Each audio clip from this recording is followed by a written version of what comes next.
Friends, मैं हूँ शिखा धारीवाल और इस वक्त आप हमें देख रहे हैं जागरण न्यू मीडिया पर। और मैं आपको बता दूं, हंगामा प्ले पर धप्पा आने वाला है और धप्पा के बारे में बातचीत करने के लिए दो अमेजिंग गेस्ट इस वक्त मेरे साथ हैं, जय भानुशाली और स्मृति Khanna.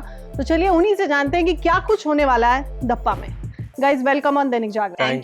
Thank you so much. मैं आप दोनों से जानना चाहूंगी कि क्या है धप्पा। मतलब अगर धप्पा की बात करते हैं तो मुझे वो बचपन में लुका छुपी याद आती है। मतलब कहते हैं ना, एग्जैक्टली वही है। हाँ, वही है, बट यहाँ पर एक स्टोरी आ गई है। वहाँ पर तो खेल खेल में लुका छुपी करते हैं, लेकिन यहाँ पर हम जब स्मॉल टाउन सिटीज़ में जब दो जन प्यार करते हैं तो कैसे लुका छुपी करते रहते हैं और कैसे दूसरे शहर में मिलते हैं, अपने शहर में भी नहीं मिलते ताकि आसपास के लोग पहचान ना पाए, और कैसे वो चुगली आंटियों से और सारे लोगों से क्योंकि छोटी सिटीज में एक्चुअली सबको जानते हैं, तो सबके पेरेंट्स को भी जानते हैं, तो इसीलिए हर चीज छुप छुपा के ही करनी पड़ती है और बहुत बड़े सीक्रेट की तरह रखना पड़ता है। और वहाँ पर क्या ज्यादा मजा भी आता है, जैसे कुछ पता चल गया कि अच्छा इसको देखा था, तो फिर उनके लिए तो एक किस्से हो जाते हैं, बात फैल जाती है एक मिनट में। तो यही है धप्पा कि हम कैसे छुप छुपाने की कोशिश कर रहे हैं, पर सक्सेसफुल हो रहे हैं या नहीं वो तो आपको देखना पड़ेगा। लेकिन वो ऐसा लगता है हमें कि हम अच्छा खेल रहे हैं, लेकिन एंड में हमारे ऊपर ही धप्पा हो जाता है। मतलब ये रोमांटिक वाला बड़े लेवल का धप्पा है, बड़ा एकदम। तो जो बड़े लेवल का धप्पा जो है वो उसमें बहुत बड़ा टाइप का है। बिल्कुल। मैं जय और स्मृति आप दोनों से जानना चाहूंगी कि जो बड़े लेवल का धप्पा था उसमें जो चुगली आंटी और बहुत सारी आंटीज मिली, किस तरह से शुरुआत हुई और कैसे पकड़े गए तो हम नहीं बताएंगे, वो तो एक बहुत बड़ा सीक्रेट है। पर हाँ, कई बार हमेशा ना जो भी इंसान क्राइम तो नहीं, मतलब कुछ भी छुपाने की कोशिश करता है सीक्रेट, तो वो सोचते हैं कि हम बड़े स्मार्ट हैं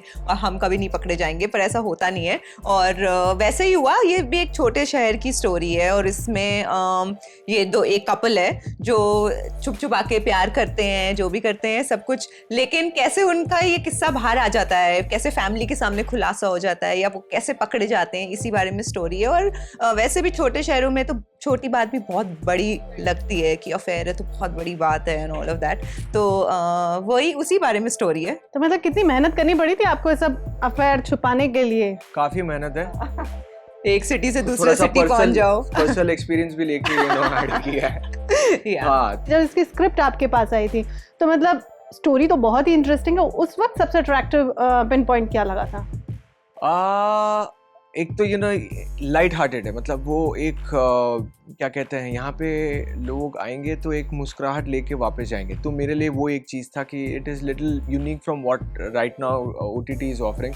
सेकेंड थिंग है कि this subject can be little bit, मतलब अगर समझो ठीक तरह से हमने उसे एग्जीक्यूट नहीं किया तो एक थोड़ा सा अलग वे में भी प्रेजेंट हो सकता है। बट जिस तरह से मेकर्स ने मुझे कहा था that we really want that our subject should talk more than anything else. I think it's very close to reality. जो हम वैसे टेलीविजन में या एटलीस्ट जितना मैंने अभी तक किया वो काफ़ी ड्रामेटिक था, उनका level of drama is very high, but here the level of drama is only coming from the real situations. तो वो काफ़ी एक सिचुएशनल टाइप की कॉमेडी है, ये नहीं कि हम कोई क्लाउन बन के नाच रहे हैं, तो ये सिचुएशन से आ रही है comedy, that really worked for me. और स्टोरी भी सुनने से पहले जिनके थ्रू आई थी, अनिल वी कुमार सर, उनके नाम पे ही मैंने तो हाँ कर दी थी, बिकॉज आई नो कि the kind of stuff he is creating, और वो मेरे फर्स्ट डायरेक्टर थे, तो I think that only was something that I really wanted to do. फिर उसके बाद स्टोरी सुनी तो वो तो फिर सोने पे सुहागा जो कहते हैं, so it was a very interesting story also.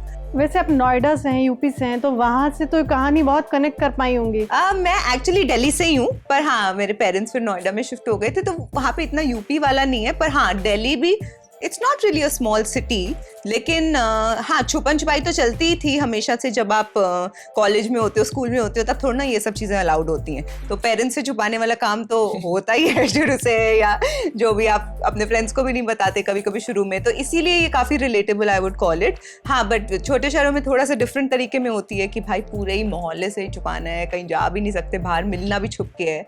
हमारे सिटीज़ में थोड़ा डेट वेट पे जा सकते हैं बाहर ईजिली।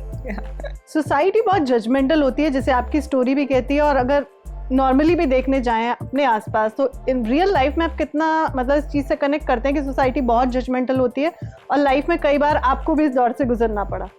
आई थिंक सोसाइटी तो जजमेंटल होती है, वो तो आई थिंक कहीं पे भी होती है, बिग सिटी स्मॉल सिटी सबके अपने तरीके हैं बात करने का, बट वो आपको you have to find a middle ground. I think कि आपको भाई कितना छुपाना है, कितना आपको बॉदर होना है लोगों की बातों से, रिश्तेदार भी करते हैं बातें सब करते हैं, और कितना आपको अपनी लाइफ पे कॉन्सेंट्रेट करना और वो सब इग्नोर करना है, वो आई थिंक आपको एक ढूंढना पड़ेगा अपना रास्ता। लेकिन कई लोग हैं जो उसी चीज़ में फंसे रह जाते हैं, जो हमारी पेरेंट्स की जनरेशन थी, कुछ भी थी, उनको यही पड़ी रह गई ज़िंदगी भर कि ये क्या बोलेगा वो क्या बोलेगा।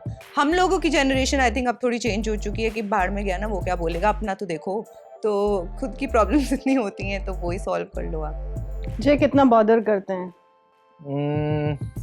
अपने लिए नहीं, कभी कभी मेरे बच्चे के लिए मैं बॉदर होता हूँ, बाकी अपने लिए तो मैं कभी नहीं हुआ हूँ, क्योंकि मेरे हिसाब से मैं क्या कहता हूँ, एक ही चीज़ मानता हूँ कि जज वो करे जो मेरा घर चला रहे।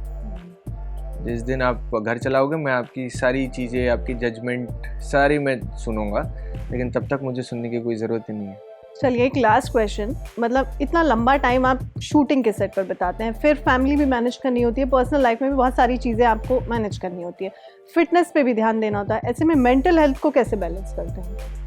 आई थिंक जब आप ठीक बैलेंस स्ट्राइक करते हैं तो फिर mental health is taken care of. अगर आप किसी चीज़ में बहुत घुस जाएंगे और एक ही डायरेक्शन में सोचेंगे तो आई थिंक थोड़ा गड़बड़ हो जाती है वहाँ पे।